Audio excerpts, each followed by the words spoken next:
Hello friends, இந்த வீடியோவில் இன்றைக்கி என்ன பார்க்க போகிறோம் அப்படின்னு பார்த்தீங்கன்னா, எஸ்சிடிடிஆர்பி 21/7/2024 நடந்த கொஷின் பேப்பர்லேருந்து கொஷின் நம்பர் 48 தான் பார்க்க போகிறோம். அதற்கான answer book proof, page number, எக்ஸ்ப்ளனேஷனோட பார்க்கலாம். கொஷின் பாருங்கள். உலக தமிழாராய்ச்சி நிறுவனம் உருவாக காரணமாக இருந்தவர் யார்?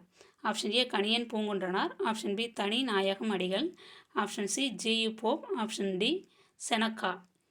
இந்த கொஷின் வந்து எந்த புக்கில் இருக்குது அப்படின்னு பார்க்கலாம். இதை பாருங்கள். 9th ஸ்டாண்டர்ட் புக்கில் பேஜ் நம்பர் 236வது பக்கம் 236 அந்த பேஜ் நம்பரில் இருக்குது.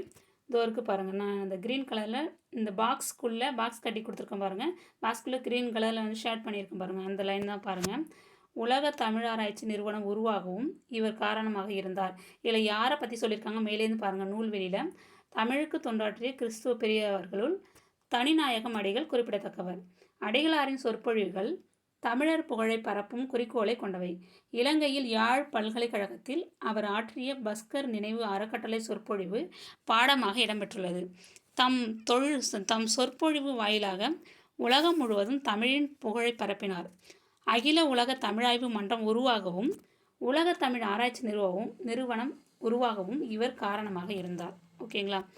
இவர் தொடங்கிய தமிழ் பண்பாடு என்ற இதழ் இன்று வரை வெளிவந்து கொண்டிருக்கிறது. அப்போ இந்த உலக தமிழ் ஆராய்ச்சி நிறுவனம் உருவாக காரணமாக இருந்தவர் யாருன்னு பார்த்தீங்கன்னா தனிநாயகம் அடிகள். ஓகேங்களா? இது 9th ஸ்டாண்டர்ட் புக்கில் பேஜ் நம்பர் 236வது பக்கத்தில் இருக்கும் பாருங்கள். ஓகேங்களா? இப்போ இதுக்கு கரெக்டான ஆன்சர் யாருன்னு பார்த்தீங்கன்னா ஆப்ஷன் பியில் இருக்குது பாருங்கள், தனிநாயகம் அடிகள். இதான் வந்து கரெக்டான ஆன்சர். இந்த வீடியோ உங்களுக்கு பயனுள்ளதாக இருக்கும்னு நான் நம்புகிறேன். Thank you friends.